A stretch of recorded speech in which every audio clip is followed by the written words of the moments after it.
शरणागत झालो तेने मीपणा मुकलो, आता दिल्याचीच वाट पाहू नाही खटपट. न लगे उचित काही पहावे संचित, आता दिल्याचीच वाट पाहू नाही खटपट. तुका म्हणे सेवा माने तैसी करू देवा, आता दिल्याचीच वाट पाहू नाही खटपट. पांडुरंगा करू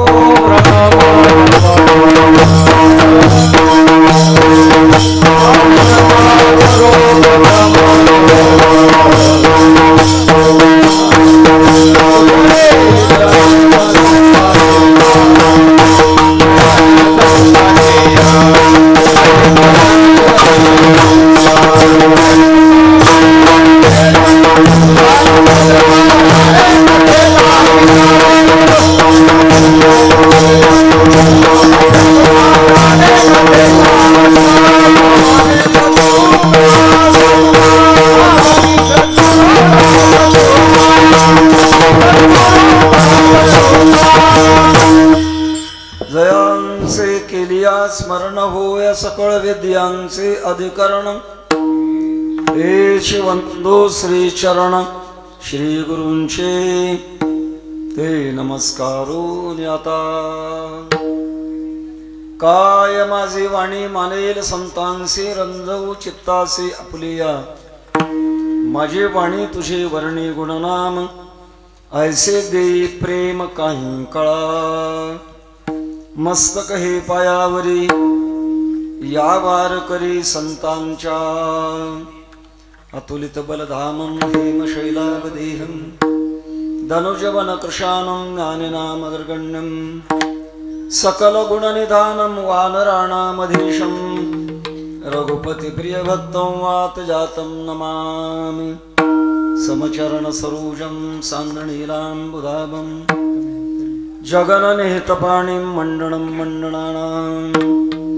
तरुण तुलसीमाला कंधरं कंजनेत्रं सदयधवलहासं विठ्ठलं चिन्तयामि. विठ्ठल विठ्ठल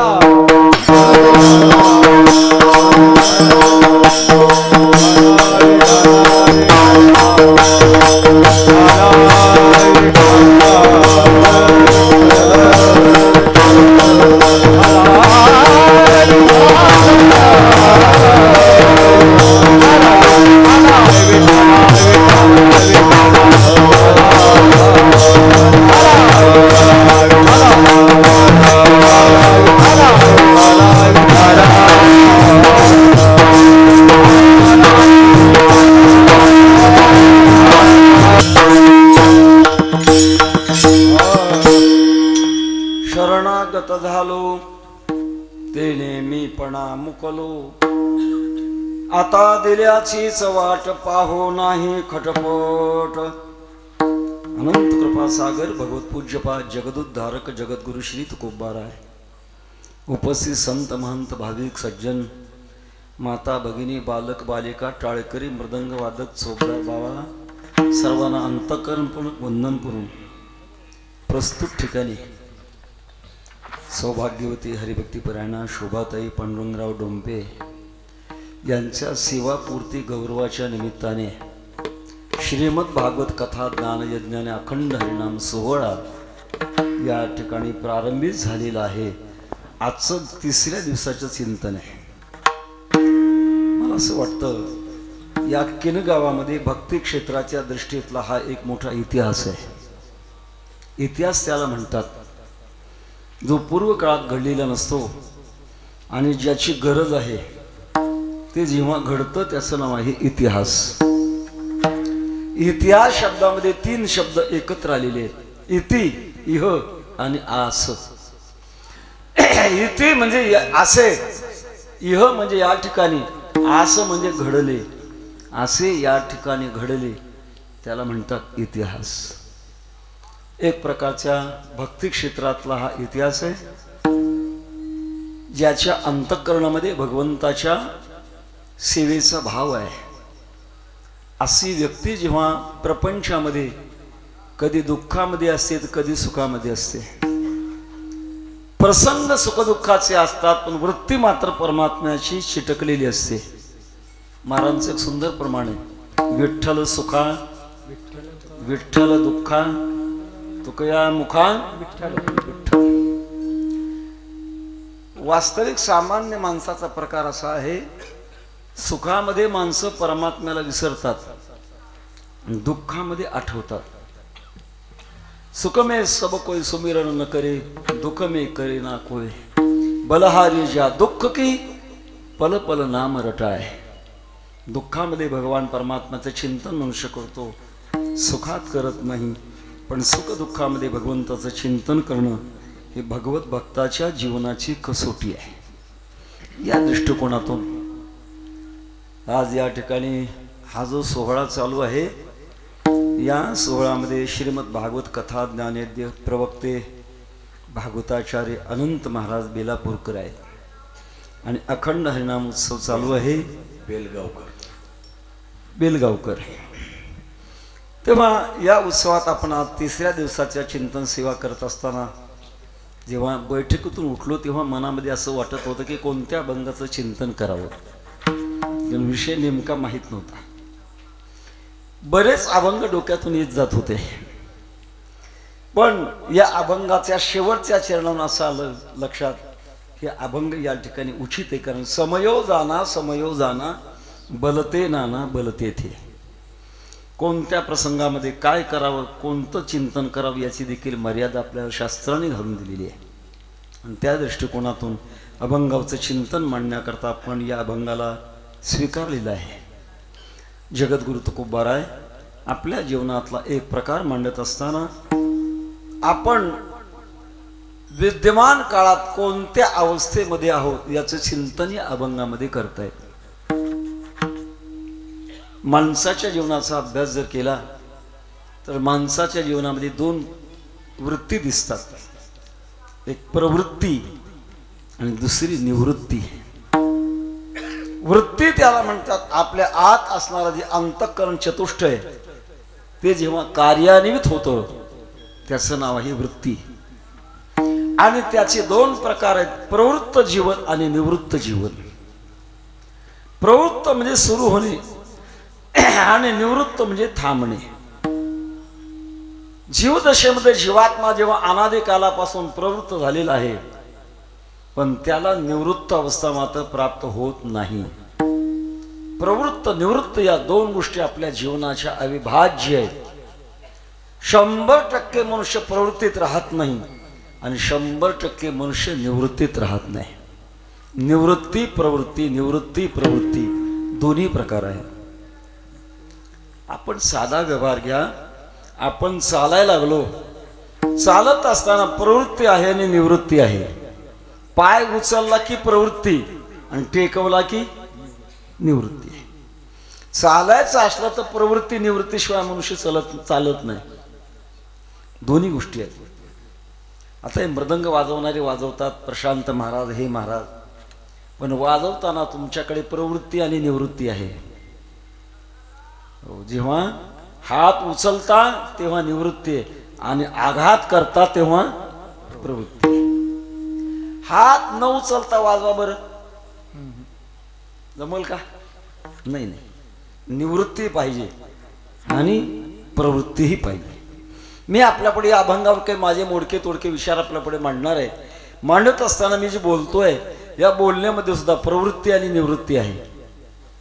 जेव्हा एखादा शब्दाचा उच्चार करतो तेव्हा ती प्रवृत्ती आहे. दोन शब्दामध्ये थांबतोय ही निवृत्ती आहे. दोन वाक्यामध्ये थांबतोय ही निवृत्ती आहे. पण आपल्याला कळत नाही महाराज. फक्त काही वक्ते दोन वाक्यात एवढं थांबतात, श्रोत्यांच्या झोपेची व्यवस्था इतकं थांबतात. ती निवृत्ती वेगळी आहे. सांगण्याचा माझा मुद्दा असा आहे की प्रवृत्ती आणि निवृत्ती हे आपल्या जीवनाचे दोन्ही अविभाज्य भाग आहेत.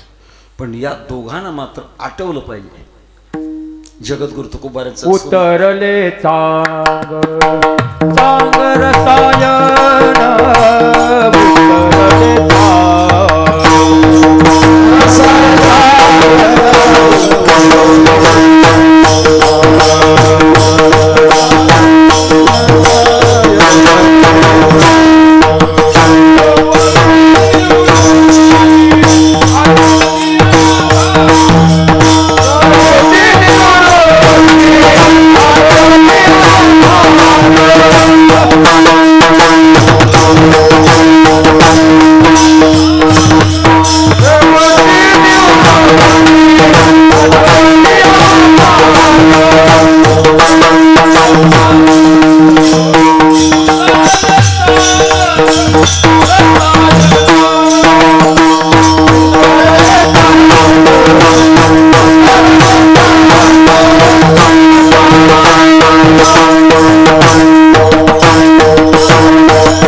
प्रवृत्तीचे आटोनिया भाग उतरेले चांग रसायन. फार सुंदर अशा प्रकारचं रसायन तयार केले. आणि हे रसायन तयार करण्याकरता काय करावं लागतं त्याच्याकरता आपल्या पत्रिकेवर सुंदर अशा प्रकारचा घोष श्लोक श्रीमद भगवद्गीतेतला. यत प्रवृत्तिर्भूताना येन सर्वमिदं ततं स्वकर्मणा तमभ्यर्च्य सिद्धिं विंदति मानव. यथा प्रवृत्ती, ज्याच्याकडून माणसाची प्रवृत्ती आहे, सगळ्या भूतांची प्रवृत्ती ज्याच्यापासून आहे, येन सर्वमिदं ततं, आणि ज्याने सगळं व्यापून ठेवलेलं आहे, त्या भगवान परमात्म्याला स्वकर्मणा तमभ्यर्च्य, आपल्या वाट्याला आलेलं कर्म त्याला अर्पण करावं. आणि अर्पण केल्यानंतर सिद्धिं विंदति मानवा, मनुष्य सिद्धीला प्राप्त होतो. आता सिद्धी म्हटलं की सिद्धीचे प्रकार बरेच आहेत, थोडं व्यापक होईल विषय. क्षुद्र सिद्धी, मध्य सिद्धी आणि महासिद्धी. क्षुद्र सिद्धी, योग्य मार्गाने साधक साधना करू लागला की त्याच्या जीवनात बदल होतात. गुरुदेव रानडे एका ठिकाणी म्हणतात, ज्याची साधना योग्य मार्गाने चाललेली आहे तो भर दिवसा दुपारी 12 वाजता आकाशात सूर्य असताना, ढग नसताना आणि अशा काळात त्याला आकाशात चांदण्या दिसतात. पण ते सिद्धीचं सामान्य रूप आहे. आणखी काही रूप आहेत सिद्धीचे. दूरदर्शन, दूरश्रवण, दूरस्पर्श सिद्धी आहे. दूरदर्शन, ज्या महापुरुषाला आपल्या साधनेतून सिद्धी होत चाललेली आहे त्याची लक्षणं होण्याकरता पहिल्यांदा अशी काही एक प्राथमिक अशा प्रकारची लक्षणं असतात. त्याला खूप दूरचं दिसतं, त्याला दूरदर्शन सिद्धी म्हणतात. कोणी म्हणे आमच्या घरी दूरदर्शन आहे, ते विज्ञानातलंय, ते परावलंबी आहे. वीज नसली तर दिसणार नाही. आणि चॅनलवर जे दाखवलं ते दिसतं का पाहिजे ते दिसतं, जे चॅनलवर दाखवलं ते दिसतं, ते दूरदर्शन सिद्धी. आपल्या इतिहासामध्ये महाभारत काळात व्यासाने संजयाला दूरदर्शन सिद्धी दिली होती. त्याचप्रमाणे दूरश्रवण सिद्धी, किती दूर जरी असलं, स्वर्गीचा आलोच ऐके ज्ञानोबा म्हणतात, स्वर्गातला आवाज ऐकण्याची ताकद येणं ही क्षुद्र सिद्धी आहे.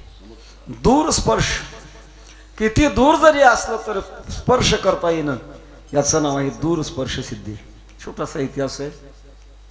परभणी जिल्ह्यात दैठण नावाचं गाव, ठाकूर महाराजांची परंपरा.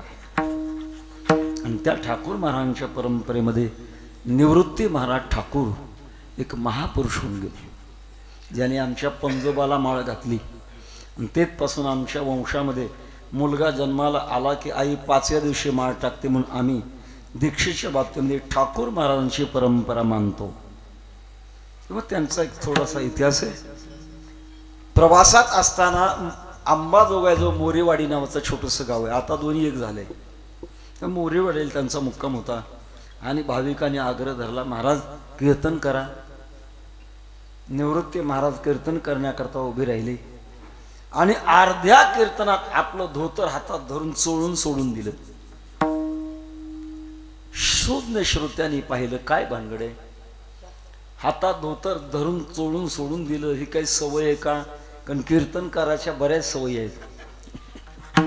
काही गादीवर मागं पुढे सरकतात, काही गोल प्रदक्षिणा करतात, काही आपल्या गुडघ्यावर हात ठेवून जवळच्या माणसाला विचारू बेजार करतात, काही अजिबात हालत नाही, गमती असतात. तेव्हा असं महाराज कीर्तन संपल्यानंतर विचारलं, महाराज तुमची काही सेवा आहे का, सवय आहे का हातात धोतर धरून सोडून द्यायची? ठाकूर महाराजांनी सांगितलं, सवय नाही. पंढरपूरला पांडुरंगाची शेजारती चालू होती आणि शेजारती करत असताना पुजाऱ्याकडनं चुकून पांडुरंगाच्या पितांबराला आरती छिटकली. पितांबराने पेट घेतला आणि तो विझवण्याकरता मी हात धोतर हातात धरून सोडलं आणि तो विझवला. दुसऱ्या दिवशी काही माणसं पंढरपूरला जाऊन चौकशी केली. पुजाऱ्याने सांगितलं, रात्री पितांबर पेटला होता. मग कोणी विझवला? आपोआप विझला. आपोआप विझतो का? दूर स्पर्श सिद्धी आहे. अशा अनेक सिद्धीमध्ये मध्य सिद्धी आहे आणि महासिद्धी आहे. भगवान परमात्म्याशी एक रूप होऊन संसिद्धिम परमांगता, ही संसिद्धी आहे. ही संसिद्धी प्राप्त होण्याकरता भगवान परमात्म्याने आपल्यावर काही जबाबदारी दिलेली आहे आणि ती जबाबदारी पार पाडत असताना पहिल्यांदा आपल्या अंतःकरणामध्ये विचार जागा झाला पाहिजे. तो विवेक अंतःकरणी जागविजे. विचार जागा झाल्याशिवाय माणसाची परमार्थातली प्रवृत्ती पूर्ण होतच नाही. म्हणून जेव्हा अधिकारी या पुरुषाचं लक्षण घेत असताना विवेक, वैराग्य, समाधी, षटक आणि मुमुक्षुत्व अशा 4 पायऱ्या सांगितल्या जातात. विचार पाहिजे. पहिला विचार काय करतो? भगवत पूज्यपाद शंकराचार्य सांगतात या जगामध्ये 100% खरं दिसत नाही, 100% खोटं नाही. सत्यानृते मिथुनी कृत्य अहममेदम इति नैसर्गिकोयम लोक व्यवहार. खरं आणि खोटं याचं मिश्रण आहे आणि ते मिश्रणामध्ये सत्य हे स्वीकारायचं आणि असत्याला टाकून द्यायचं, हे माणसाच्या बुद्धीमध्ये शक्ती यावी लागते. याचं नाव आहे विवेक.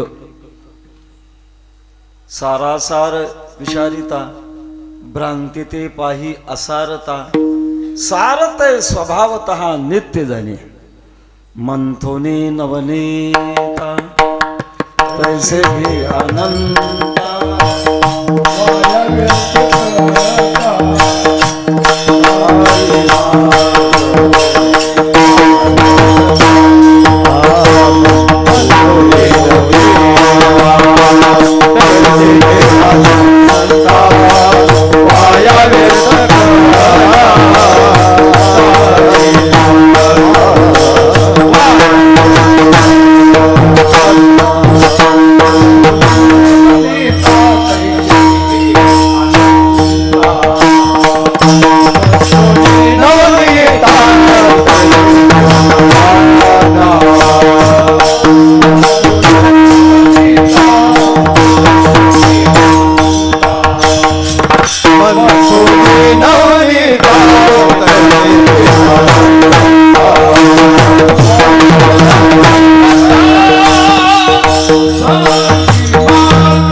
केला पाहिजे आणि विचारातून सत्य असत्य अशा प्रकारचं निवड केली पाहिजे.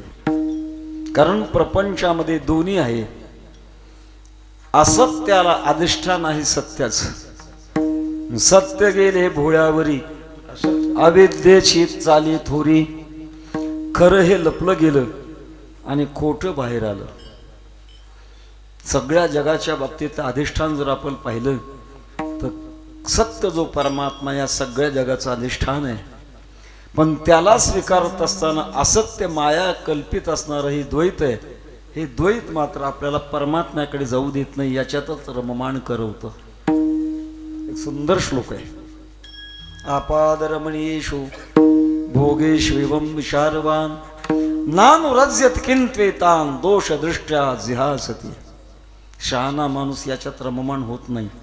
राहणं वेगळं आणि रममाण होणं वेगळं. आपल्या वारकरी संप्रदायातले सर्व संत मालिका प्रपंचात राहिली पण रममाण झाली नाही. रममाण होणं वेगळं आणि राहणं वेगळं. म्हणून संप्रदायामध्ये इतकं सुंदर अशा प्रकारचा संप्रदाय महाराज. या संप्रदायामध्ये बहिरंगाला अजिबात महत्व नाही. आहे महत्व ते फक्त अंतरंगाला महत्व आहे. आणि त्या अंतरंगाचा विचार करत असताना शहाण्या माणसाला लवकर निर्माण होत नाही. एक प्रसंग सांगेन आपल्याला. एका राजाने राजवाडा बांधला होता, खूप चांगला बांधला होता. जवळची माणसं स्तुती करायची, काय सरकार, काय सरकार, काय वाडा, काय वाडा. मागच्या 10 पिढीनं बांधला नाही आणि पुढच्या 10 पिढीला कोणी बांधणार नाही. मोठ्या लोकांजवळ काही माणसं स्तुती करणारी असतात. गंगा गई गंगादास, जमुना गई जमुना, त्याला अलीकडच्या भाषेमध्ये समची म्हणतात. पुढच्या माणसाला खुश करायचं ना आपला स्वार्थ लुबाडून घ्यायचा, असे काही माणसं असतात. बघता बघता एक साधू पुरुष त्या राजवाड्याच्या जवळ आले होते. राजा गेले, नमस्कार केला. महाराज, नवीन राजवाडा बांधलाय, आपले पाय लागू द्या. कारण काही स्पर्शाचा परिणाम अनुकूल असतो, काही स्पर्शाचा परिणाम प्रतिकूल असतो. अनुकूल प्रतिकूल स्पर्शाच्या बाबतीमध्ये विद्यमान काळात सध्या हे टच स्क्रीनचे मोबाईल आहेत ना, यांना आपल्याला सिद्ध करून दाखवलंय. वेगळ्या वेगळ्या ठिकाणी जर टच केलं तर वेगळे वेगळे खालून निघतं. अर्थात स्पर्शामध्ये सुद्धा भिन्नता आहे.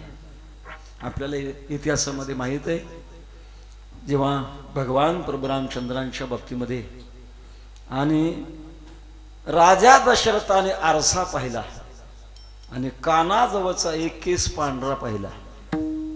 तुकोबारांचा अभंग आहे, जरा कर्णमुळे सांगू आली गोष्टी. कानाजवळचा केस पांढरा झाला की समजायचं यमराजाचं निशाण फडकलंय. राजा दशरथाने तो आरसा पाहिला आणि विचार केला, आता आपण राज्य चालवण्याच्या योग्यतेचे राहिलो नाही. आपले वारस राम, आपण यांना राज्य देऊन टाकू. आम्ही सांगत असतो, शहाणी माणसं ती असतात, आपला वारस योग्य झाल्यानंतर आपल्या कंबरेच्या किल्ल्या सोडून देतात, ती शहाणी माणसं. आणि अविचारी माणसं ती आहेत, किती जरी झालं तरी कंबरेच्या किल्ल्या सोडून देत नाहीत, कापून घ्याव्या लागतात. कापून कधी घ्याव्या लागतात सांगायचं काय कीर्तनात? मेल्यावर. तुम्ही तर सांगून टाकलं लगेच. मुद्दा असा, राजा दशरथाने ठरवलं की आपण हे राज्य आता रामाला देऊन टाकू. रामराज्याची घोषणा झाली. जिकडे तिकडे आनंदी आनंद. कैकई आपल्या कौसल्या मातेला आनंद, सुमित्रा मातेला आनंद, विशेष कैकईला देखील आनंद होता. इतिहासामध्ये कैकई मुळात वाईट नाही महाराज. कैकईचं आणि भगवान प्रभू रामचंद्राचं खूप प्रेम. प्रभू कैकई मातेच्या शिवाय जीवन करत नव्हते आणि राघव नाव कैकईने ठेवलंय. जेव्हा घोषणा झाली तेव्हा कैकई मातेची एक सल्लागार होती. मोठ्या लोकांकडे काही सल्लागार असतात, पण काही सल्लागार असे असतात ज्यांची सल्ला घेतल्यानंतर घेणारा गार होतो, असे काही सल्लागार असतात. मंथरा त्याच्यातली विकल्पाची मूर्तिमंत. ऐकल्यानंतर आपल्या कैकईकडे गेली. मालकीन बाई, नवीन घोषणा ऐकली का? ऐकली. कसं वाटतंय? फार चांगलं आहे, माझ्या रामाचं राज्य येणार आहे. काय म्हणताय? तुम्हाला कळालं पाहिजे, एक सोडून 2 मुलं आहे तुम्हाला. माझी सल्ला आहे का? एका तुमचे मागच्या युद्धाच्या वेळी 2 वर शिल्लक आहेत, त्यापैकी एका वराने रामाला वनवासाला पाठवायला हवा आणि दुसऱ्या वराने भरताला गादी मागा. कैकई माता ऐकत नव्हती महाराज. इतिहास चांगला अभ्यासा. कैकई ऐकत नव्हती. नको नको मंथरे, असं बोलू नकोस.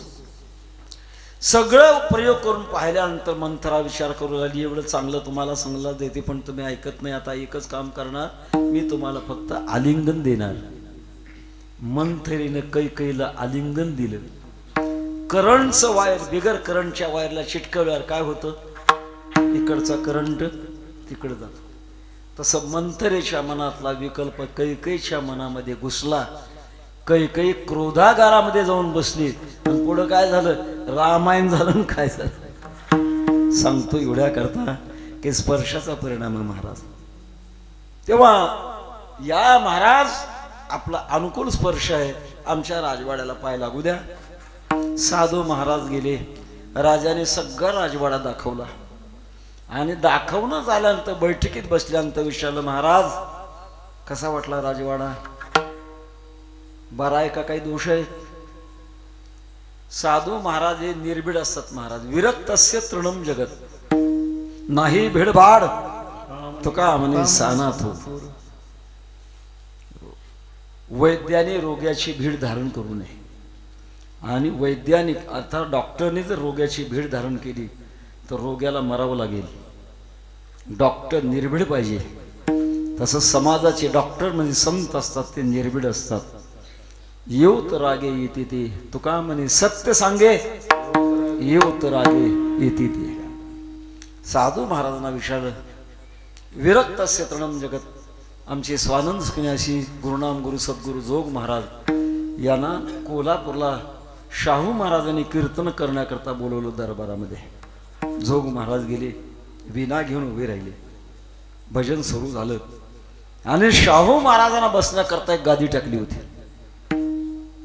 शाहू महाराज आले, गादीवर बसणार. जोग महाराजांनी भजन थांबवलं. सांगितलं शाहू आमच्या वारकऱ्यामध्ये सगळ्या श्रोत्यांचा अधिकार सारखा आहे. तुम्ही राजे म्हणून जर गादीवर बसत असाल तर मी कीर्तन करणार नाही. शाहू महाराजांनी गादी बाजूला टाकून दिली, खाली बसले. नाही भिडबाड तुका म्हणे सानाथ हो. तसं राजाला त्या साधू महाराजाला भीड नव्हती.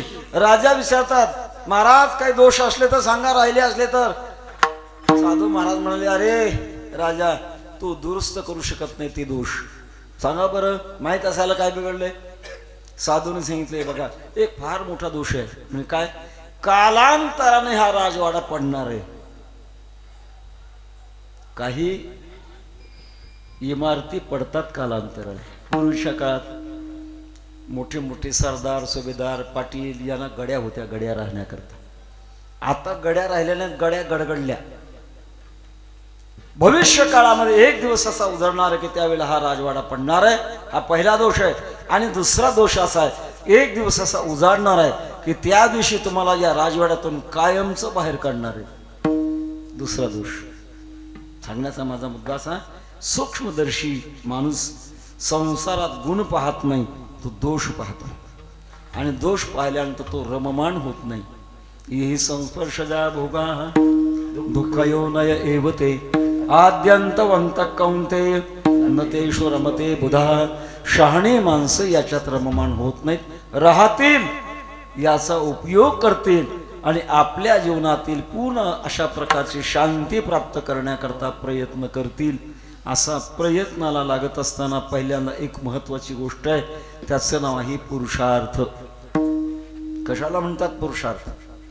खूप काळाची मनाला सवय आहे, पण चांगले विचार ऐकल्यानंतर मनाला पटावं आणि ती सवय झुगारून द्यावी, याचं नाव आहे पुरुषार्थ. एखादा माणूस 60 वर्ष झालं तंबाखू खातोय आणि त्याला कळालं की तंबाखू खाणं योग्य नाही, तंबाखू हे व्यसन आहे. अलीकडचा तर इथं कोणी नाही म्हणून सांगायला हरकत नाही. बरेच आमचे वारकरी कट्टर असतात, गळ्यात माळ घालतात, ज्ञानेश्वरी वाचतात, गाथा वाचतात, पूजा करतात, पंढरीची वारी करतात, भजन करतात, एकादशी करतात, पण एकादशी दिवशी तंबाखू खातात. सेवी भांग आपो तंबाखू उदंड परितो अखंड भ्रांती माझी. भ्रम महाराज आपल्याला. असंच एका तेरजवच्या कीर्तनामध्ये बोलून गेलो. एक चांगले गायक, त्यांची फार आवडती होती तंबाखू.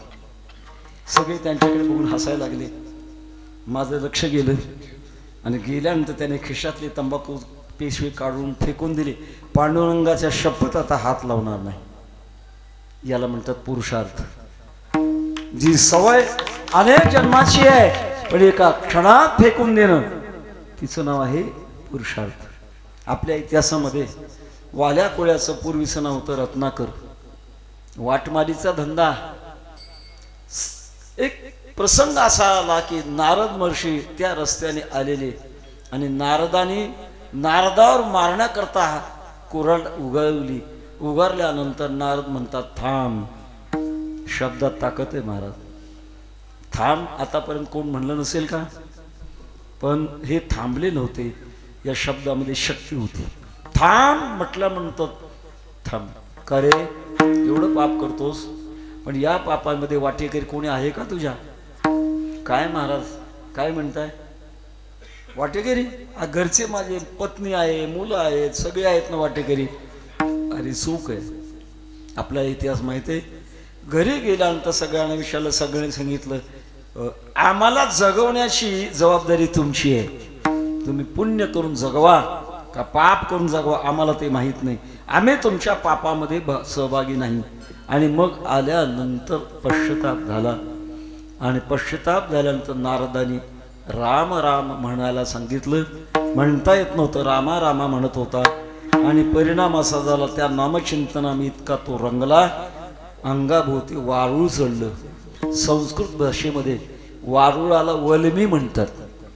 अंगावर वारूळ चढलं म्हणून वाल्मिक नाव पडलं. आणि अधिकार केवढा झाला? केले रामायण रामा आधी, याला पुरुषार्थ म्हणतात. अनंत जन्माच्या वाईट सवयी एकदम मनातून झगारून देतो बाजूला, हा पुरुषार्थ आहे. एक आमच्या आळंदीच्या वारकरी शिक्षण संस्थेचा इतिहास आहे. सद्गुरू जोग महाराज आळंदीला होते आणि जुन्नर तालुक्यातले मारुतीबा ठोंबरे हे तमाशा करायचे. उगे सहजासहजी एका माणसाच्या सहवासात ते आळंदीला आले. पण येत असताना मात्र 2 अंगवस्त्र घेऊन आले. आता अंगवस्त्र याचा अर्थ सांगायची गरज नाही, घेऊन आले. सोबत सामान सद्गुरू जोग महाराजांच्या दर्शनाला गेला आणि बरोबर जायचं म्हणून हेही गेले. दर्शन करून बसल्यानंतर जोग महाराजांनी चेहरा पाडल्यावर म्हटले, काय बुवा म्हटल्यानंतर मनाला धक्का बसला. महाराज मी एवढा पापी आहे आणि तुम्ही मला बुवा म्हणता? तुम्ही बुवाच आहात. तुम्ही एक काम करा, क्षमापत्र लिहा, ज्ञानोबारांच्या समाधीवर ठेवा, दर्शन घेऊन परत या. क्षमापत्र लिहिलं, ज्ञानोबारांच्या समाधीवर ठेवलं, समाधीवर डोकं ठेवलं आणि एकदम मनामध्ये बदल झाला. आणि आल्यानंतर जोग महाराजांना नमस्कार केला आणि आणलेल्या 2 अंगवस्त्राला सांगितलं, आता तुम्ही माझ्या माया बहिणी आहात, तुम्ही तुमचं जीवन जा. केवढा बदल आहे महाराज. याला पुरुषार्थ म्हणतात. परमार्थाची पहिली पायरी आहे पुरुषार्थ. नाहीतर मागून चाललंय पीछे से आइए आगे धकाई, हे असं चालायचंय, हा पुरुषार्थ नाही. जे आपल्याला आपल्या विचाराने वाईट म्हणून कळलं ते का क्षणात बाजूला फेकणं, याचं नाव आहे पुरुषार्थ. त्याच्यानंतर दुसरी पायरी आहे प्रयत्न. आपल्या अंतःकरणामध्ये साध्य ठरवलंय ते मिळवण्याकरता प्रयत्न करावे लागतात. जगात कोणती गोष्ट प्रयत्नाशिवाय प्राप्त होत नाही. आमच्या लहानपणामध्ये कविता होती, प्रयत्ने वाळूचे कण रगडिता तेल ही गळे, असाध्य ते साध्य करे तासाया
ते साध्य करिता सायास, कारण अभ्यास तुका म्हणे ज्ञानोबा म्हणतात.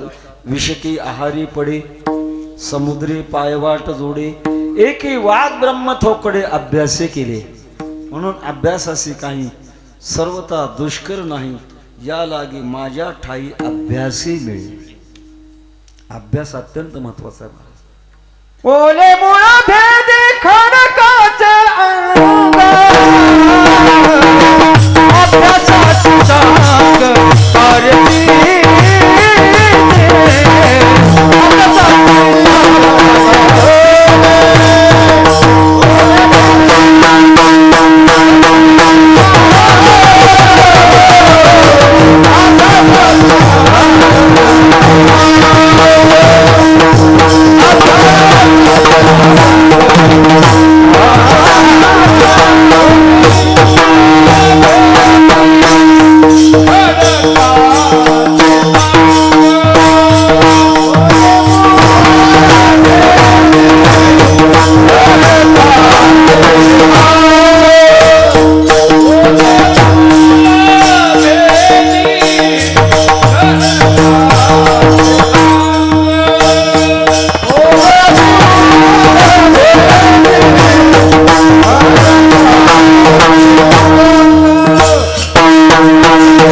कारती खडकाचे अंग अभ्यासाची सांग कार्य सिद्धी. बऱ्याच वेळेला दगडाच्या भिंतीवर एखाद्या वेळेला पिंपळ उगवतो. कागाचे विष्टे जन्म पिंपळासे. पिंपळ तो जन्म वृक्ष उगवतो.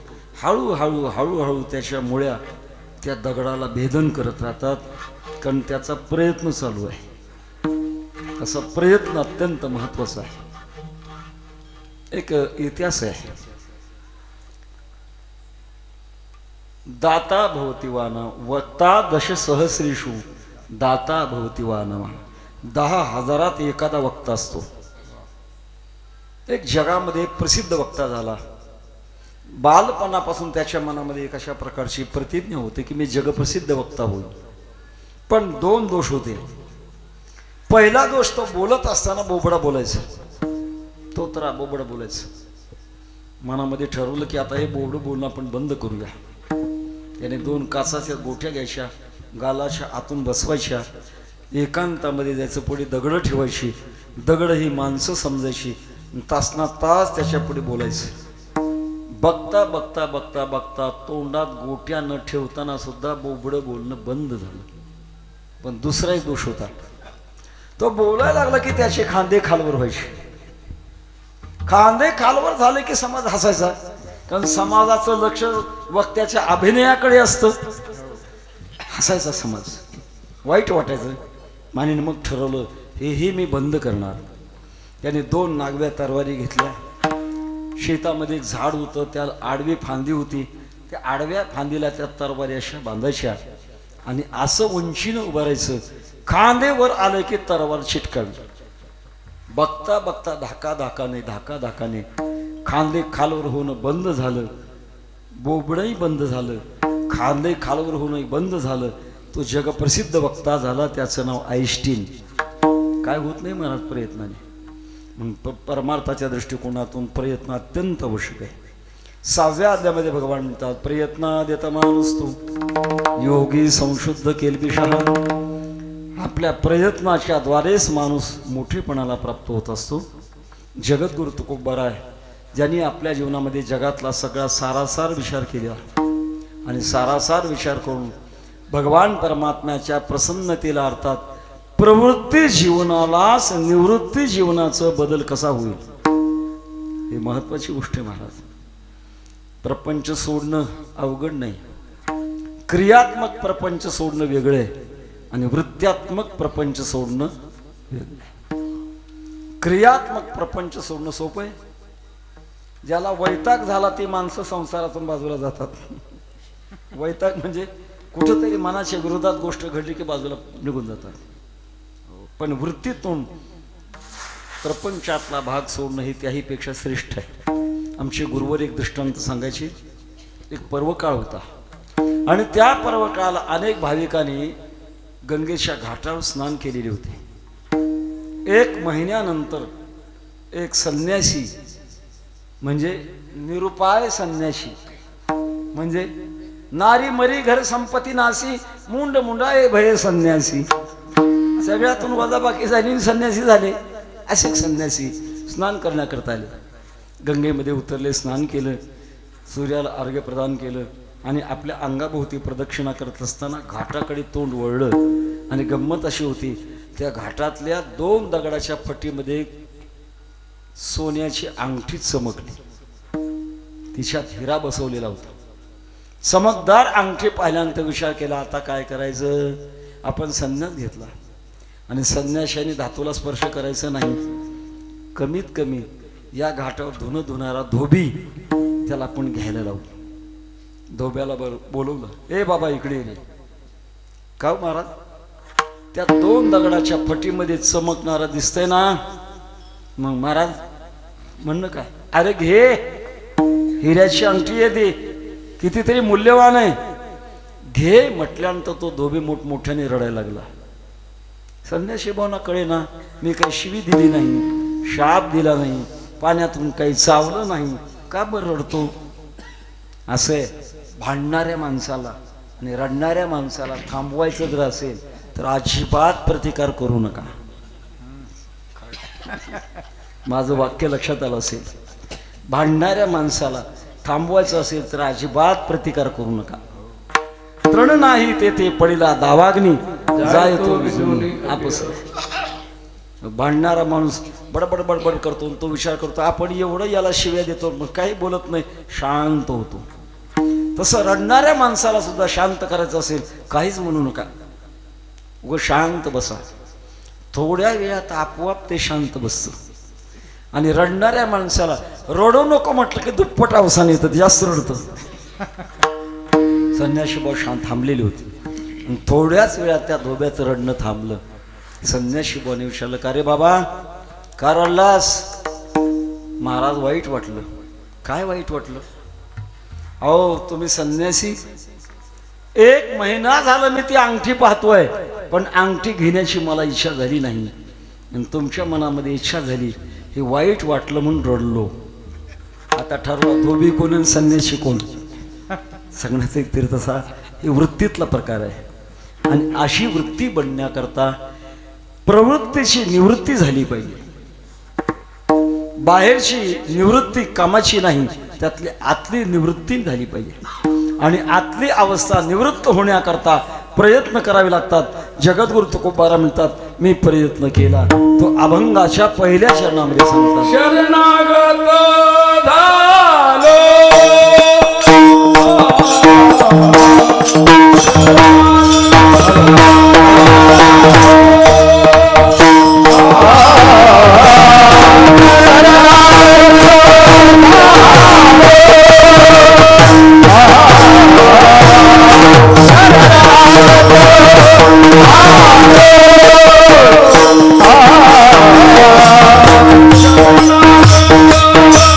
Ah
झालो तेने मीपणा मुकलो. बराचसा विचार आहे. नुसता शरणागत झालो याच्यावर आपल्याला फार मोठं चिंतन मांडण्यासारखं आहे. पण वेळेमध्ये आपल्याला चिंतन सेवा समर्पित करायचं असल्यामुळे कोणाला शरण गेले, का गेले, केव्हा गेले, कसे गेले, एका एका मुद्द्याचा फार मोठा विचार आहे. पण थोडक्यात सांगायचं, शरण जाण्याकरता जगामध्ये एक फक्त भगवान परमात्मा आहे. या लागे शरणागता शरण्य मीच एक. शरण जाण्याकरता एकच भगवान परमात्मा आहे. म्हणून शरण जावे सर्व भावे देवासी. महाराजांचे आणखी एक अभंग आहे, तुझं विन कोणा शरण जाऊ नारायण आहे. गंमत अशी आहे, शरण हा शब्द आहे, हा शब्द युद्ध भूमिकेवरचा आहे. आणि मग महाराज म्हणतात मी शरण गेलो. कोणती तुमच्याकडे युद्धभूमी आहे? त्याचं उत्तर असं आहे, आपण प्रपंचात जन्मलो हे एक प्रकारचं मोठं युद्ध आहे. आणि ते युद्ध, बाहेरच्या युद्धाला काही वेळेला विराम मिळतो, पण या युद्धाला मात्र विराम मिळत नाही. रात्रंदिवसा महायुद्धाचा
युद्धाचा प्रसंग अंतर्बाह्य जग आणि मन. प्रत्येक जीवाला जन्माला आल्यापासून मरेपर्यंत आणि जाग झाल्यापासून झोपी जाईपर्यंत युद्ध करावं लागतं. आपल्या लक्षात येत नाही आपण युद्धात येत म्हणून. दोन प्रकार आहेत, बाहेरचं मन आहे आणि आतलं मन आहे. दोघांचा संघर्ष सारखा चालू आहे. एक दृष्टांत सांगेन आपल्याला. एक भिकारी भीक मागण्याकरता बसला होता. दुर्दैव सूर्यास्ताची वेळ झाली होती, पण त्याच्या थाळीत काहीच पडलं नाही. पोट पाटीला चिटकलं होतं. कर्मधर्म संयोगाने एक श्रीमंत सावकार आलेला होता आणि त्या भिकाऱ्याने अत्यंत केविलवाण्या आवाजामध्ये मागितलं, सावकार पोट पाटीला गेले, काहीतरी द्या. सावकाराच्या खिशात होती फुटाणे. सावकाराने हात घातला, मूठ मारली आणि त्या भिकाऱ्याच्या डब्यामध्ये ती सोडली.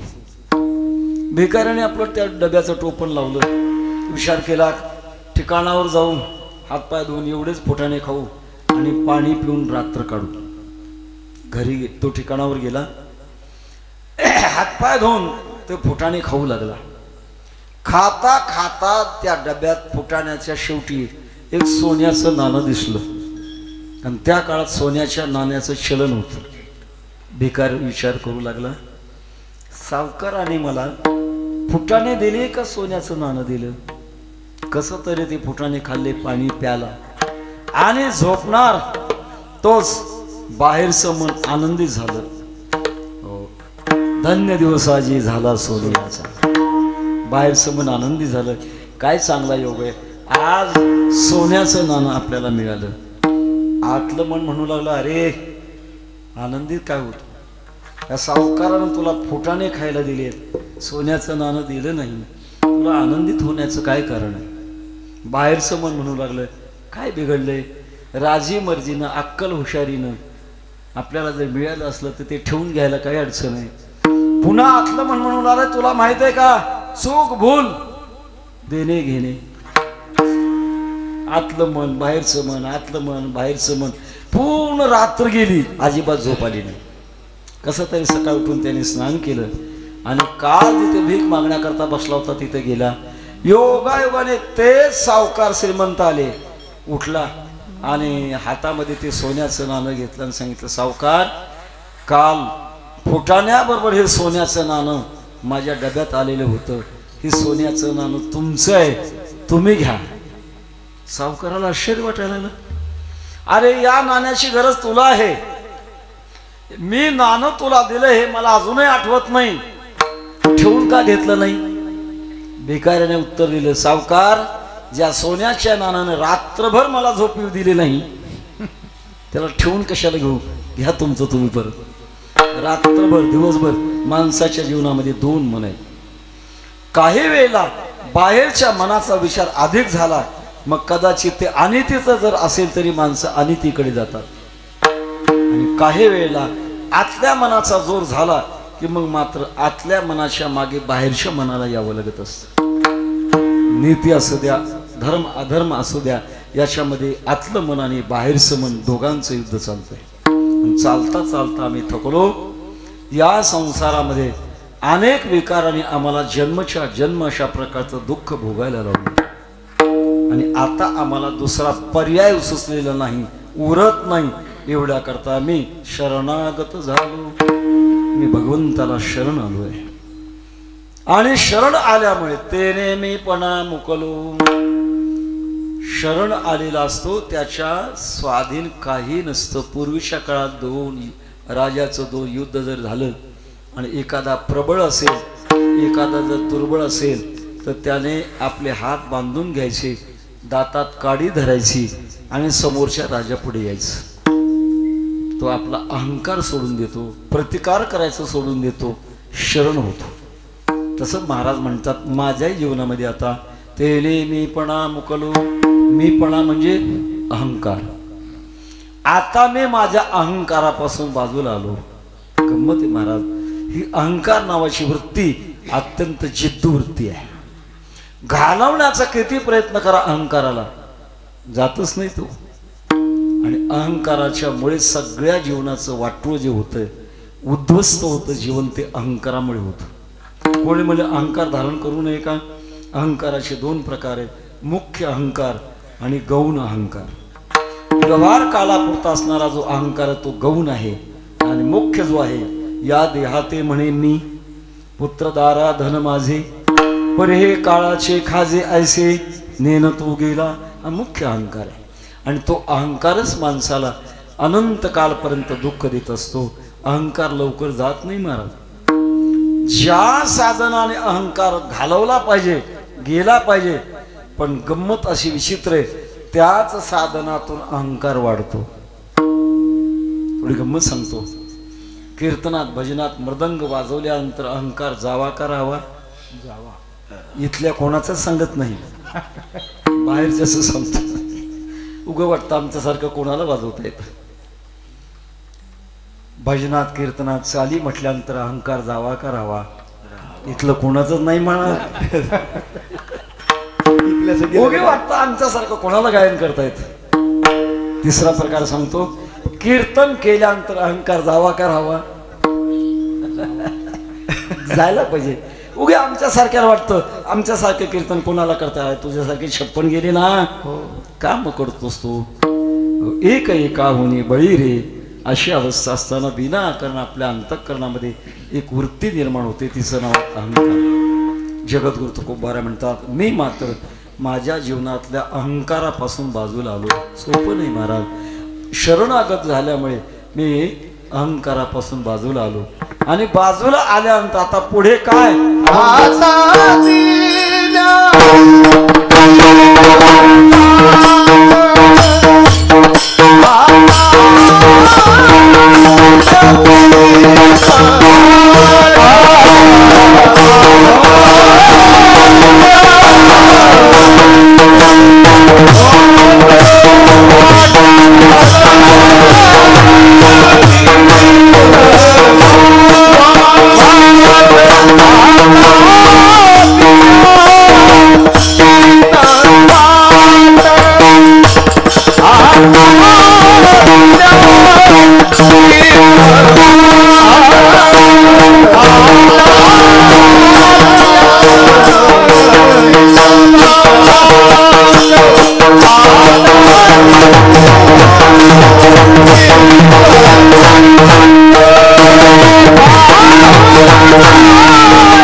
दिल्याचीच वाट पाहू नाही खटपट. थोडं अन्वय करावं लागतो या चरणाचा. आता दिल्याचीच वाट पाहू खटपट नाही असा अनुवाद करावा. आता आम्ही भगवान परमात्म्याने जे दिलंय त्याची वाट पाहणार आहोत. हा प्रकार व्याघातामध्ये मोडतोय. जे दिलंय त्याची वाट काय पाहिजे, त्याचं उत्तर थोडंसं आपल्याला चिंतनामध्ये जावं लागेल. भगवान परमात्म्याने काय दिले, वचन दिले. अभयम सर्वभूतेभ्यो ददाम्ये तत्व्रतं मम अनन्या चिंतयन्तो मां ये जना पर्युपासते तेषां सततयुक्तानां योगक्षेमं वहाम्यहम्. तमेव शरणं गच्छ सर्वभावेन भारत तत्प्रसादात् परां शांतीं स्थानं प्राप्स्यसि शाश्वतम्. भगवंताने वचन दिले आणि हे जे वचन दिले ते वचन प्राप्त होण्याची मी वाट पाहतोय. आता दिल्याचीच वाट पाहो नाही खटपट. आम्ही दुसरी खटपट करणार नाही. जे भगवान परमात्म्याने वचन दिले आमचा विश्वास आहे आणि ते आम्हाला मिळण्याची आम्ही वाट बघतोय. परमार्थाच्या क्षेत्रामध्ये हा तिसरा टप्पा आहे. पहिला टप्पा पुरुषार्थ आहे, दुसरा टप्पा प्रयत्न आहे आणि तिसरा टप्पा प्रतीक्षा आहे. प्रतीक्षा म्हणजे वाट बघणे. जोपर्यंत आपण केलेल्या प्रयत्नाला सफलता येत नाही तोपर्यंत प्रयत्न चालूच ठेवणं आणि आपल्या प्रयत्नाच्या फलाची वाट बघत राहणं याचं नाव आहे प्रतीक्षा. सगळ्यात अवघड आहे.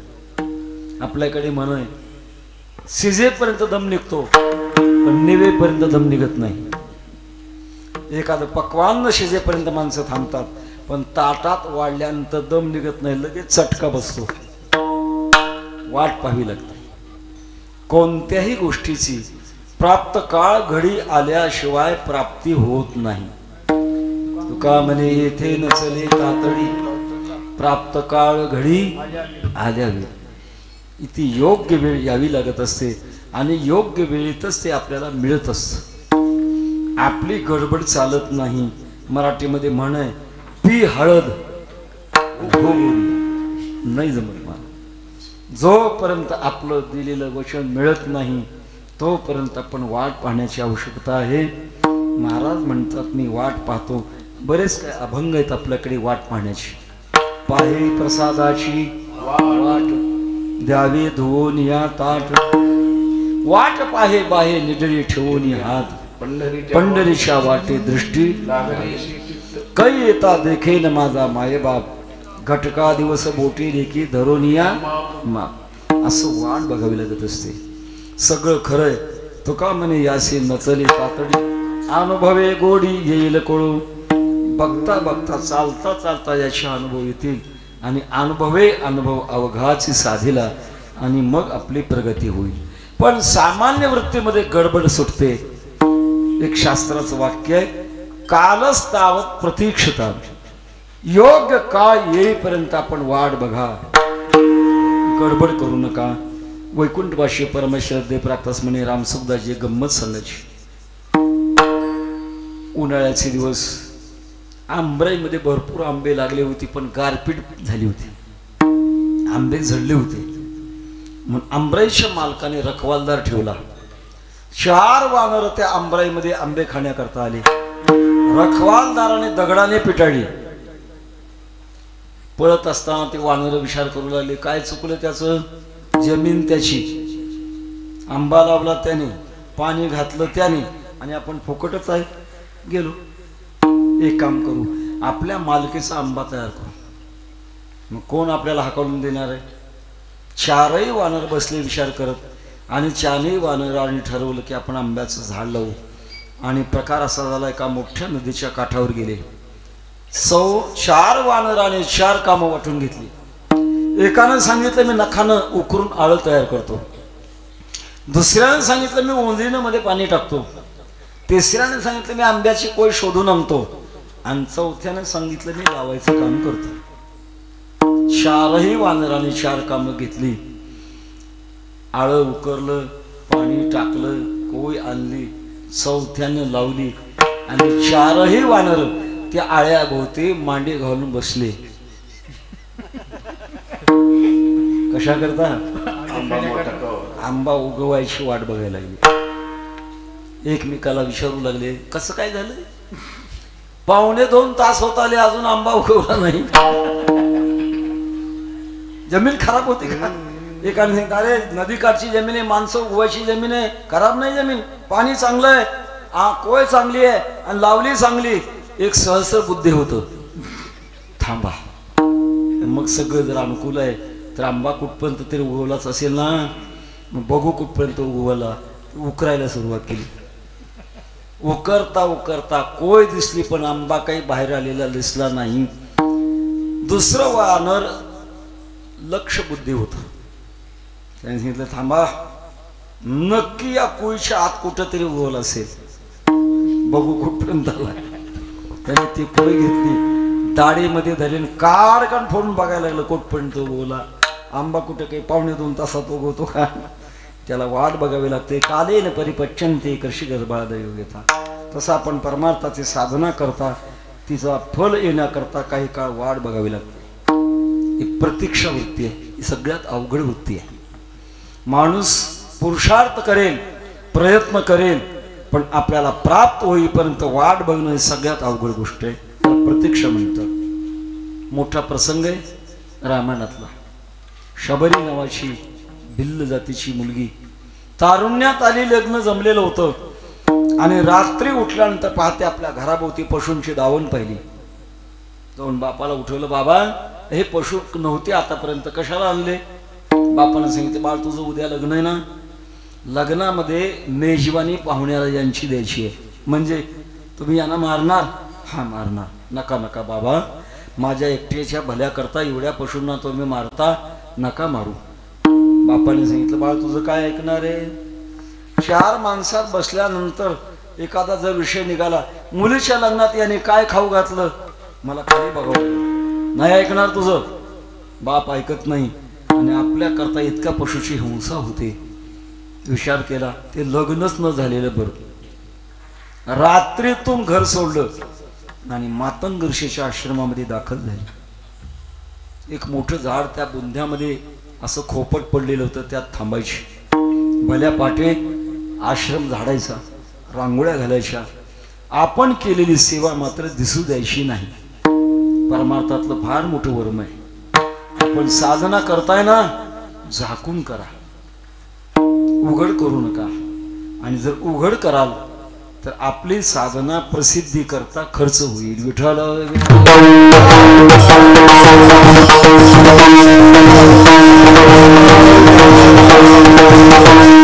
एका साधूने सुंदर एक चिंतन मांडलं.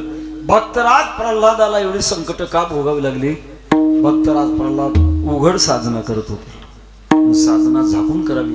ज्ञानोबा म्हणतात, नाना कशिवल आपुले पांगरवे पेरिरे, तैसे झाकी निपजले दान पुण्य. झाकव. तेव्हा शबरी झाकून सेवा करायची. मातंग ऋषी विचार करत होते, आश्रमात कोण सडा टाकतंय, कोण झाडतंय.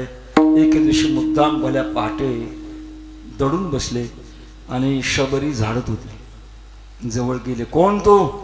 म्हणे मी शबरी आहे. कशा करता ही सेवा करते? महाराज मला भगवान परमचंद्रांचं दर्शन व्हावं, तुमचा आशीर्वाद मिळावा, एवढ्या करता सेवा करते. मातंग ऋषीने सांगितलं, शबरी मी तुझ्यावर प्रसन्न आहे. भगवान परमचंद्र तुला दर्शन देतील. माझं आयुष्य थोडं राहिले, मी जाईन, पण गेल्यानंतर सुद्धा तुला परमचंद्र दर्शन देतील. आली मुखावाटा वचने. समाधान झालं. मातंग ऋषी वैकुंठवासी झाले. शबरी माता रोज भगवान परमचंद्र मला भेटायला येणार आहेत अशी वाट बघत होत्या. आणि आल्यानंतर भगवंताला काहीतरी द्यावं याकरता त्या परिसरातली फळं जमा करायची. बोराचे दिवस होते आणि बोरं जमा केलेली होती. भाग्योदय झाला. पीतांबर शेला कैसा गगनी झळकला, गरुडावरी बैसोनी माझा कैवारी आली. भगवान परमचंद्राने लक्ष्मणजी मातंग ऋषीच्या आश्रमाला आले. शबरीनं पूजा केली आणि आणलेले द्रोण दोघाला 2 दिले. भगवान प्रभू रामचंद्रांनी थोर प्रेमाचा भुकेला हाच दुष्काळ तयार. हातात द्रोण पडल्यावर पटापट बोर खायला सुरुवात केली. कौशल्याच्या मांडीवर बसून जे खीर खाण्यामध्ये आनंद नव्हता तो शबरीची बोर खाण्यात आनंद होता. लक्ष्मणजी जीवाचं प्रतीक आहे. भगवान प्रभू रामचंद्र देवाचं अर्थात ईश्वराचं प्रतीक आहे. लक्ष्मणजी विचार करतात, हे बोर मी खावी का न खावी. कारण अन्न खाताना 3 प्रकारचे दोष टाळून अन्न खावं. साधकाच्या जीवनामध्ये आपलं जे मन होतं ते अन्नाचा सूक्ष्म परिणाम आहे. आपण जे अन्न खातो स्थूल परिणाम मलमूत्राच्या द्वारे बाहेर पडतो, त्याचा सूक्ष्म परिणाम रक्त रेताच्या द्वारे आत राहतो, आणखी सूक्ष्म परिणाम मनाच्या रूपाने राहतो. म्हणून धातू जैसा घेपे आहार अंतर्भाव तैसाची पोके. आहार शुद्ध सत्वशुद्ध सत्वशुद्ध ध्रुवास्मृती. मन सात्विक व्हायचं असेल तर आहार शुद्ध असावा. तमोगुणी रजोगुणी आहार नसावा. अधिक विस्तार करत नाही, वेळ संपत आलेली आहे. तेव्हा आपण खावं का न खावं या विचारामध्ये लक्ष्मणजीने भगवान प्रभू रामचंद्रांचं लक्ष नाही असं गृहीत धरून तो द्रोण मागे झोकून दिला. भगवान प्रभू रामचंद्रांनी पहिल्यांदा सांगितलं, लक्ष्मणा माझ्या भक्ताचा तू अपमान केलास, लक्षात ठेव. पुढच्या प्रसंगामध्ये एकेकाळी हेच बोर तुला प्राणदान देतील. जेव्हा शक्ती लागली तेव्हा द्रोणागिरीवरची वल्ली लक्ष्मणाला प्राण वाचवण्याकरता उपयोगाला आली. मला हे सांगायचंय, हे झाल्यानंतर काही परिसरातल्या ऋषीपुत्रांना कळालं की ज्या भगवान परमात्म्याची सगळं जग साधना करतं ते भगवान शबरीच्या घरी आले. आणि आपण आपला पाण्याचा पिण्याचा साठा जे सरोवर आहे ते खराब झालंय पाणी. प्रभूच्या चरणाचा महिमा आहे की ज्या चरणाचा स्पर्श झाल्यानंतर दगड दगड राहत नाही, शिळा होती, मनुष्य झाली. आपण ते भगवंताचे पाय आपल्या सरोवरामध्ये धुऊया. आले ऋषीपुत्र आणि भगवंताला प्रार्थना केली, भगवान आमच्या खराब झालेल्या पाण्यामध्ये आपल्या पायाच्या स्पर्शाने ते शुद्ध व्हावं आमची इच्छा आहे. भगवान प्रभू रामचंद्रांनी सांगितलं, ऋषीपुत्र हो, तुम्हाला पाणी स्वच्छ करावं वाटतंय का? एक काम करा, या शबरीला घेऊन जा आणि इशे पाय सरोवरामध्ये धुवा. ऋषीपुत्र एकमेकाकडे बघू लागले. जिला आपण शिव दिलं नाही आणि तिचे पाय आता पण पाहिजे, पण करता काय? मोठ्याची आज्ञा नाही म्हणता येत नाही. शबरी मातेला घेऊन गेले आणि त्या सरोवरामध्ये पाय धुतल्याबरोबर पाणी स्वच्छ झालं. तेव्हा ऋषीपुत्र विचारतात, शबरी तू काय केलंस एवढं भाग्य तुला प्राप्त झालं? तेव्हा ते शबरी म्हणते, आखिया छाईया परी पंत निहारी निहारी जिबिया छालिया परी नाम पुकारी पुकारी. ऋषीपुत्र हो, प्रभूची वाट बघता बघता माझ्या कपाळाचा चमडा खाली लोंबला. आखिया छाईया परी पंत निहारी निहारी. वाट बघता बघता वरचा चमडा खाली लोंबला आणि नामचिंतन करता करता जिबीला खड्डे पडले. तेव्हा मला हे प्राप्त झालं. विठ्ठल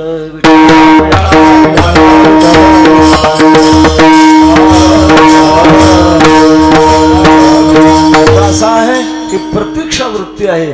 तुकोबारा म्हणतात, आता दिल्याचीच वाट पाहो नाही खटपट. काही खटपट करणार नाही. त्या खटपट न करण्याचा विचार अभंगाच्या 3ऱ्या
निश्चित काही पाहावे संचित.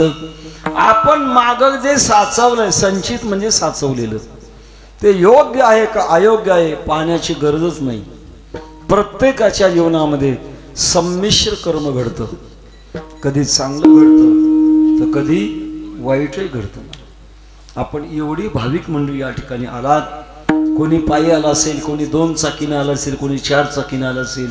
येत असताना आपल्या वाहनाखाली कितीतरी जीवजंतू मेले असतील आणि त्या जीवजंतूची एक प्रकारची हत्या, त्याचा जबाबदार कोण आहे? आपणच आहोत. ब्रह्मनिष्ठ काळी जरी जीवा नावे मोडी, तया घडली ब्रह्महत्या, गेला उपदेश तो मिथ्या. अज्ञान पातक ज्याला म्हणतात हे आहे. अज्ञान पातक सुद्धा लागतं. म्हणून आपल्या जीवनामध्ये संमिश्र कर्म आहे. आता भगवंताचं चिंतन करतोय हे पुण्यात्मक कर्म आहे. पण यात इतका बारकावा आहे. स्वामी विवेकानंद म्हणतात, बोलत असताना सुद्धा माणसाकडनं काही दोष घडतात. म्हणजे ओष्ठ्य वर्णाचा उच्चार केल्यानंतर वातावरणामधले सूक्ष्म जंतू मरतात. ओष्ठ्य वर्ण कोणता? प, फ, ब, भ, म. 2 ओठ आदळल्यानंतर जो उच्चार होतो त्याचं नाव ओष्ठ्य वर्ण. आणि या ओठामध्ये सूक्ष्म अशा प्रकारचे जंतू मरू सुद्धा शकतात. असं संमिश्र कर्म आहे. म्हणून जैन पंथामध्ये तोंडाला फडकं लावण्याची जी पद्धत आहे, ते पाप आपल्याकडनं घडू नये या उद्देशानं फडकं बांधतात. मुद्दा असा आहे. पण मात्र संमिश्र कर्म होतच आहे. 100% पुण्यकर्म आपल्याकडनं घडणार नाही आणि 100% पाप कर्म घडणार नाही. संमिश्र कर्म आहे. आणि त्या संमिश्र कर्माचा साठा आपल्याकडनं काय चांगलं आणि वाईट आहे, महाराज म्हणतात हे योग्य का अयोग्य आता पाहण्याची गरजच नाही. कारण आम्ही शरणागत झालो आहे आणि शरणागत झाल्यामुळे आता आम्हाला वाट बघायची. भगवान परमात्मा आमच्यावर कृपा करणार, त्याची आम्ही वाट बघणार आहोत. वाट बघत असताना मात्र निष्क्रिय होणार नाही, सक्रिय राहणार. आणि सक्रिय कसे राहणार? अभंगाच्या शेवटच्या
माने तैसी करू देवा. देवाला मान्य होईल अशा पद्धतीची आम्ही सेवा करणार. सेवा धर्मो परमो गहना. सेवा धर्म अत्यंत कठीण आहे. तुका म्हणे जीव भाव देवा पायी, ठेवोनिया काही न मागती. सेवे लागी सेवक झालो, तुमच्या लागलो निश्चित. देवाला मान्य होईल अशी सेवा करणार. सामान्य माणसं समाजाला मान्य होईल अशी सेवा करतात. आणि समाजाला काय आवडतंय? समाजाला हसवणं आवडतंय, समाजाला रोचक आवडतंय. पण हसवणं म्हणा, विनोद म्हणा, एवढ्यातच माणसाचं कल्याण नाही. माणसाचं पूर्ण कल्याण आहे अंतरंगामध्ये उतरण्यात खरं कल्याण आहे. याच्याकरता महाराज म्हणतात आम्ही सेवा करणार, पण ते कशी करणार? देवाला मान्य होईल अशा प्रकारची सेवा करणार. सामान्य वृत्ती समाजाला मान्य होईल अशा प्रकारचं करतात. आता इथलं नाही सांगत, बाहेरचं सांगतो. एखादा गायक असेल, गायन करत असताना समाजाचा प्रतिसाद मिळाला पाहिजे. हो, टाळ्या वाजवणं, अधिक उल्हास येतो, 2 ताना अधिक. क्या बात है, वारे वागा, वन्स मोर. समाजाला पाहून त्यात अधिक कशाचं असतं? समाजाला काय रुचल हे बघितलं जातं. आणि समाजाला रुचणं हे बहिरंग आहे. अंतरंगामध्ये खरं ते आहे की देवाला काय रुचल हे करणं हे खरं अंतरंगातलं साधन आहे. एक छोटा प्रसंग सांगतो, वेळ झाली आहे, थोडक्यात उरकून घेतो. आपल्या देशामध्ये राजा अकबर हा सार्वभौम राजा होऊन गेला आणि त्याच्या दरबारामध्ये तो कलावंताचा शौकीन होता. तानसेन नावाचा मोठा गायक अकबराच्या दरबारामध्ये होता. आणि असं म्हणतात तानसेन मध्ये गायनाच्या तपातून अशी शक्ती प्राप्त झाली होती. सूर्यास्ताच्या वेळा दरबार भरलेला असेल आणि पूर्वीच्या काळातले दिवे म्हणजे तेलाचे दिवे, ते दिवे जर पेटवायचे असतील तर तानसेन पटदीप नावाचा राग आळवला की ती दिवे आपोआप लागायची. आकाशामध्ये ढग जमा झाले असतील आणि पावसाची गरज जर असेल तर मेघ मल्हार नावाचा राग आळवला की पाऊस पडत असत. आताच्या काळात असे तानसेन नाही, ती दुर्दैवाची गोष्ट आहे. सांगण्याचा मुद्दा असा, अकबर एके दिवशी तानसेनला म्हटला, तानसेन तू इतका सुंदर गातोस, तुझी गुरुजी किती सुंदर गात असतील, मला तुझ्या गुरुजीचं गायन ऐकण्याची इच्छा आहे रे.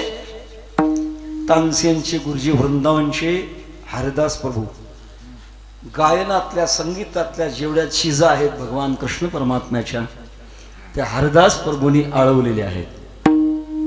तानसेननं सांगितलं, सरकार माझे गुरुजी राजापुढे गाणार नाहीत, माझे गुरुजी गातात ते देवापुढे गातात. तुम्हाला ऐकायची इच्छा असेल तर तिथं यावं लागेल आणि राजवेश धारण करून नाही, साध्या वेशात येऊन बसावं लागेल. अकबराला ऐकण्याची इच्छा प्रबळ होती. अकबर आणि तानसेन वृंदावनला आले. हरिदास प्रभूंनी तो तंबोरा हातामध्ये घेतला आणि भगवान कृष्ण परमात्म्याला आळवू लागले. अकबर ऐकत असताना त्यांना समाधी लागली. थोड्याच वेळात ते भजन थांबलं. अकबराची समाधी मोडली आणि अकबर आणि तानसेन जेव्हा दिल्लीकडे निघाले तेव्हा अकबराने प्रश्न केला, तानसेन काय तुझ्या गुरुजीचं गायन? तुझ्या गुरुजीच्या गायनाने मला समाधी लागली, तुझ्या गायनाने का लागत नाही रे? तेव्हा तानसेननं उत्तर दिलं, सरकार आम्ही गातो ते समाजाकरता गातो, माझे गुरुजी गातात ते देवा करता गातात. असा दोघातला फरक आहे. तसं तुकोबारा म्हणतात, माने तैसी करू देवा, ज्याच्याने परमात्मा संतुष्ट होईल अशा प्रकारची आम्ही सेवा करत राहणार. आता दिल्याची वाट पाहो नाही खटपट ज्ञानेश्वर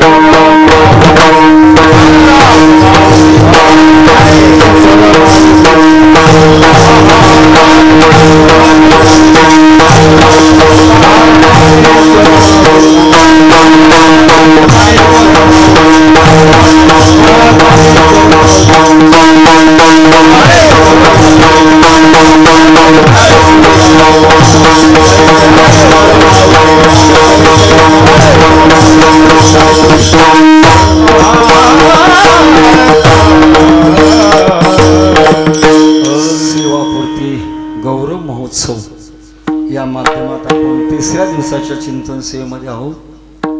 शरणागत झालो तेने मीपणा मुकलो, अभंगावरचं चिंतन वैकुंठवाशी परमेश्वर प्रातस्मरणीय गुरुनाम गुरु सद्गुरु जोग महाराज यांच्या परंपरेतल्या महापुरुषाच्या माध्यमातून जे काही ऐकलंय, जे शिल्लक राहिलंय ते आपल्या पुढे मांडण्याचा हा प्रयत्न आहे. झालेली चिंतन सेवा समर्पण करत असताना जाता जाता एक निवेदन आपल्या पुढे मांडणार आहे. आपण सगळी मंडळी भाग्यवान आहोत. दिलाया काळी अवकाश नाही पावले आयुष्यानाश, कार्याकारण उरले शेष गेले ते भूस जाऊ पडते. गेली 2 वर्ष संपूर्ण जगात कोरोना 19ने मोठा हाहाकार माजवला आणि ज्या देशामध्ये विज्ञानाची खूप प्रगती झाली त्याही देशामध्ये या कोरोनाने कोट्यावधी जीवांचा बळी घेतला. जगाच्या इतिहासाचं संशोधन केल्यानंतर असं एक संशोधन आहे, प्रत्येक 100 वर्षाला महामारी येते. प्रत्येक 100 वर्षाला महामारी येते. 1820 साली महामारी आली होती, ज्याला प्लेग म्हणतात. काकात गोळा उठायचा आणि माणूस पटकन मरायचा.